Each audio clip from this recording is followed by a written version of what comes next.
Qué rollo, quiero mandar un saludo a mi amigo Goodfella de parte de tu amigo Jaime Munguía. Un abrazo, carnal. Ánimo. All right, man. Oscar De La Hoya says that Errol Spence is an easier fight for Vergil Ortiz than Terence Crawford. Okay. He also said he has not seen Jerron Boots in his fight, but he heard he's great. Obviously, you want him to get a title, and Vergil get a title, and they can do it. Like I said, you ain't gonna see that fight at 47, if at all. But one thing I say about Oscar De La Hoya is that he make fights. He make big fights. That's what I can say about him. He make big fights. All right, and he willing to make them. He rarely the one kind of holding up those type of fights, but he talked about how Crawford is crafty in the movement, will bother him. You got to understand, Errol Spence and Vergil Ortiz came up in the same gym, same area. So Vergil Ortiz understand how to fight Spence. That's the difference. You seen what Michael McKisson movement caused all type of problems. You know, and that's the issue. And he don't defend. And that's the issue versus both of them. Now, he tried to be a little bit better defensively and come out the high guard versus McKisson. But when you in that high guard, that's why McKisson was getting off. You can't see how his guard was, how he was shelling up. You can't see the punches. That's the thing about the Philly shell. You know what I'm saying? Your visual is A1 out the Philly shell. When you go into the high guard, that's the weakness in it. You can't, when you hit the guard he was in, like this, and you can't see them looping shots. And that's why McKisson was looping around the guard. You know, he was pivoting and finding success. And had he been able to punch, we would have, I mean, shit, he'd probably be world champion already then with his skill set, to be honest. He wouldn't have been a damn contender. He'd have been a world champion, just in general. But that's the difference. When you going up to a diluted division, you know, you take your weaknesses in increments, and De La Hoya and them done a good job with that. Vergil Ortiz putting him in with Brad Solomon, putting him in there with Maurice Hooker, putting him in there with Michael McKisson. You give him, you know, his weaknesses in increments. Anytime you got somebody that move and that's slick, you gotta match him in there. You gotta be in the gym with those type of dudes. You know, you gotta fight them, because eventually when you rise to the top, you know what I'm saying, it's those type of guys are gonna be there in the end.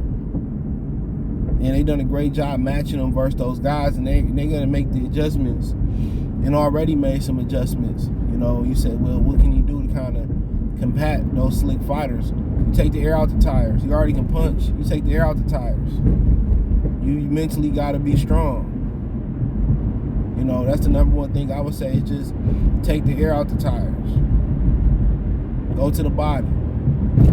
Take that leg movement away and make them kind of one-dimensional with head movement. You know, because early on, and it's timing. A lot of people, when they want to get timing, they aim for the head. Vergil aim for the hip, aim for the, you know, the liver, you know, aim for the chest, aim for the arms. And you start to kind of slow them down. People forget Roy Jones did my man's like that. He jabbed his arm where it didn't work no more. It's legal.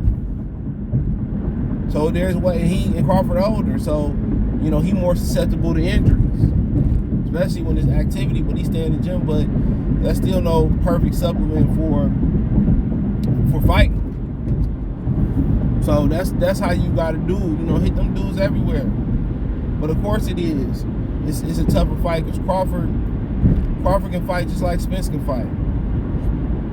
He willing to take punishment. He showed you that versus Kavaliauskas is a really, really strong guy. Which convincing the wisdom would tell you to box Kavaliauskas and then drown him, but he went right to him. And he looked for a fight. So Crawford can fight you, you know, push you back. He can box you side to side, not get hit like what the poster fight. He can do a combination of both. With Errol Spence, Vergil Ortiz know exactly what he get, because they came up in the same gym. Kid that's coming out there, you know, gonna come out the high guard, you know, he gonna be extremely accurate. And I don't think anybody ever questioned Errol Spence's talent. You know, but he's gonna be extremely accurate. You know, he's gonna throw a lot of punches. And that's what Vergil Ortiz wants. I think Vergil Ortiz at this point in the division, and he fight lesser competition, but he seemed to be more heavier handed. Now Errol Spence snap came back to his punches versus Ortiz Ugas. You know, when he started working with Declan Wilson on the strength and conditioning, it did. But the thing about it is, Vergil Ortiz ain't got the worst defense, he ain't got the best. But he not gonna sit in front of, he ain't no 40-year-old fighter that's gonna sit in front of Errol Spence and not move his hands or not, you know, move his feet. That's the difference. So, you know, Errol Spence getting in there with somebody that can move off the mark, it's gonna be interesting. Yeah, he teed off on Ortiz Ugas. It was the perfect matchup. And he got reckless teeing off against Ortiz Ugas, and he got hurt several times in that fight. And he technically got knocked down. The ropes held him up. Don't care what nobody say. If the ropes hold you up from hitting the canvas, that's a knockdown. You know, I heard some trainers trying to justify that behind the scenes. That, oh no, he wasn't knocked. You know, oh, nigga, that's a knockdown. Everybody know that rule. He was held up through the ropes. To the point where it had people, real professional boxers and professional fighters, saying they thought it was a dive, which it wasn't. If I'm gonna take a dive, I'm not gonna be looking like Ortiz Ugas, my nigga. All that dive money and that purse money went to that face. Cause they ain't got health care. They pay for that shit out of pocket. They probably end up getting it, but you know what I'm saying? Still paying it out of pocket. But yeah, he got off.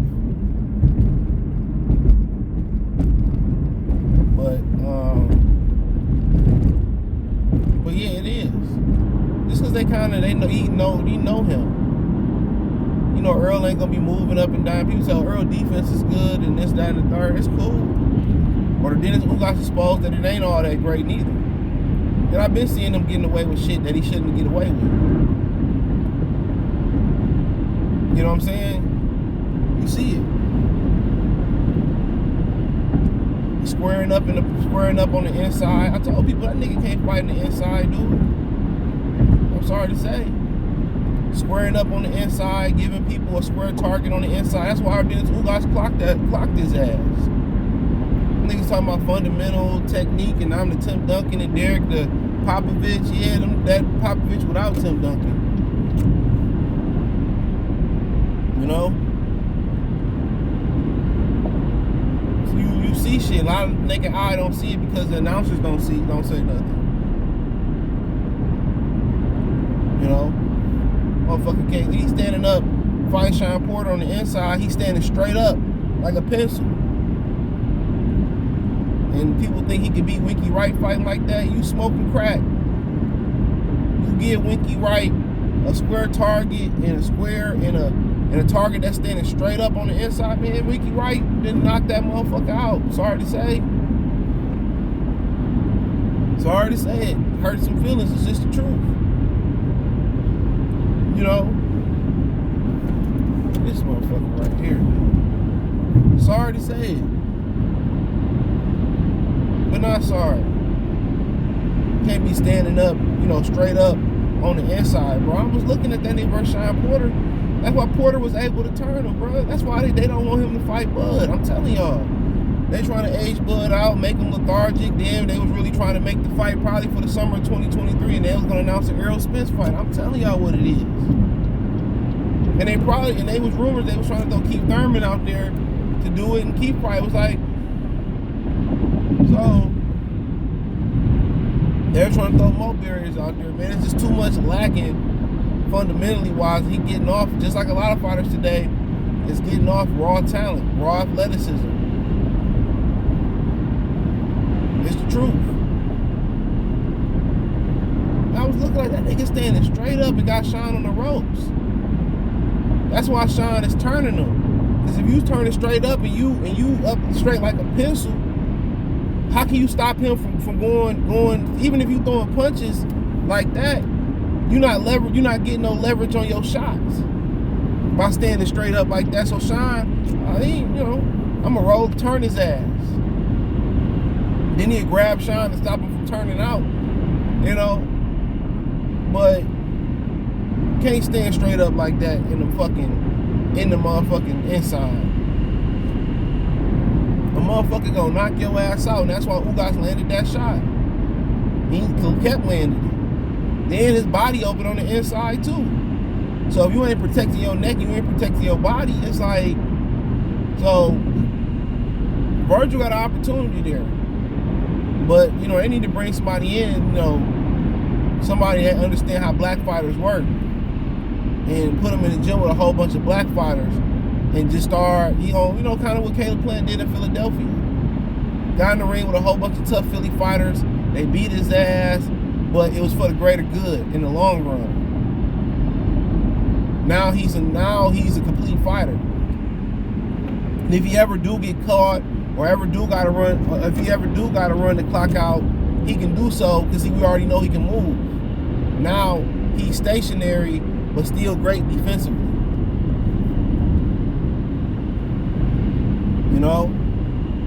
Now he ain't gotta rely on moving to be a defender. Now you can defend without moving. That's what made Money Mayweather so great. He didn't have to use his legs to defend as much. When you can plant and you still can't hit nobody, you just use subtle movements. That's beautiful. That's beautiful.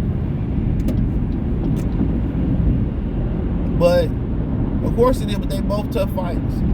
But I think what made the Crawford fight harder is, or make Errol Spence easier is the familiarity with Errol Spence.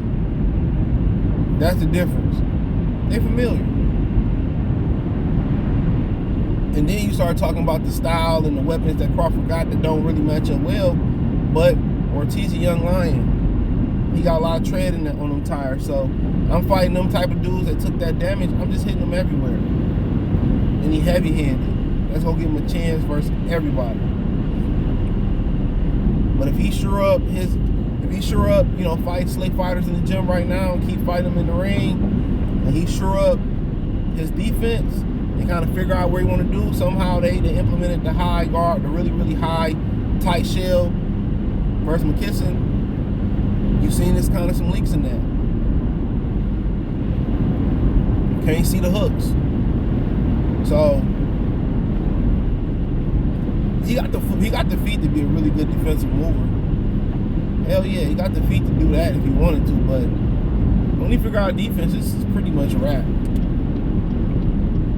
And figure out how the black fighter. It's like he got a good feel for how to break down a slick fighter already. And just making sure you dot your I's and cross your T's and don't forget your P's. You know what I'm saying? That's all it is. You just shoring everything up. And I heard his father talk about how, he pretty much taking care of his family. So, and they don't really want to throw him in there too soon. So, like I said, if you ain't ready, you ain't ready. Now if you out here talking greasy, saying you'll fight anybody, and when it boil down to it, when it's time to motherfucking, prepare the Thanksgiving food and eat, you ain't ready, you ain't at the dinner table, nigga, like, you know what I'm saying? It's kind of like Usyk putting his foot in his mouth with Deontay Wilder. Nobody asked you to fight Wilder, like, you know what I'm saying? So, it is what it is. But let me know what you girls and guys think. Thumbs up the video, share the video, subscribe to the channel. That subscribe button is the bell icon button. Hit all notifications, increase your chance of notifications. We go live and drop a video. Financially, want to support the channel. Cash App, $CJGood313. Venmo, CJGood313. PayPal link in the description. Hit the link tree. Find me on Twitch, Twitter, Instagram, Spotify, Anchor, Cash App, Venmo, PayPal, Apple Podcasts, Google Podcasts. The whole nine, everything inside the link tree. Peace.